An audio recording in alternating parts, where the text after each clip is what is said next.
Sure. First of all, there is one basic fact, and that in Jordan there are more than two-thirds Palestinians. The inhabitants of Jordan are 65-70% Palestinians.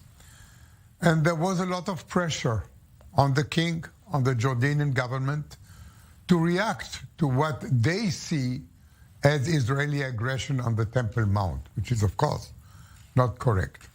Now, what the Prime Minister of Jordan has said, even when you want to condemn something, this is completely, totally unacceptable. You cannot go and encourage young people in another country to engage in act of terror, because throwing stone at buses is an act of terror, can cause death, did cause death in the past. So I think we should also call in the Jordanian ambassador and protest formally against what the Prime Minister of Jordan has said.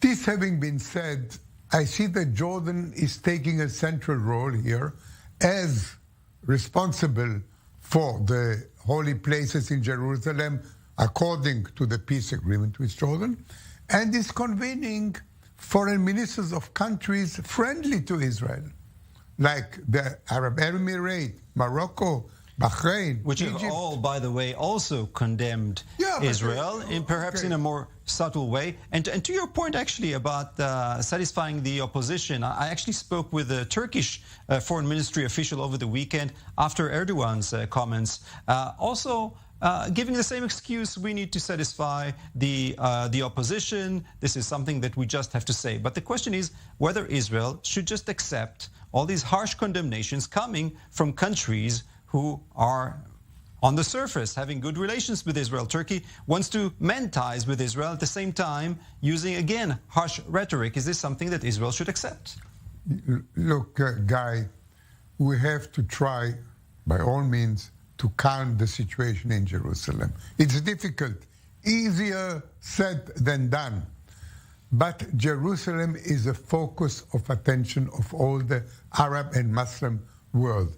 And not only that, they are trying now another trick. They are trying to say that the whole Temple Mount is Al-Aqsa. This is a new element. When they say Jews are not allowed to enter Al-Aqsa, when Jews are allowed to tour the Temple Mount for years. This is the status quo. Now they're trying to transform the status quo by naming the Temple Mount, which is very big. Al-Aqsa is 5% of that, saying this is Al-Aqsa, everything is Al-Aqsa. There is here an effort by the Hamas, by the Islamic Jihad, by Daesh, by the most extreme radical Muslim to try and change the status quo that has existed since 1967. And Israel cannot accept that. And at the same time, we should do whatever we can, talks with leaders, talks with the Waqf, talks with other countries, calm the situation. It is difficult, Guy.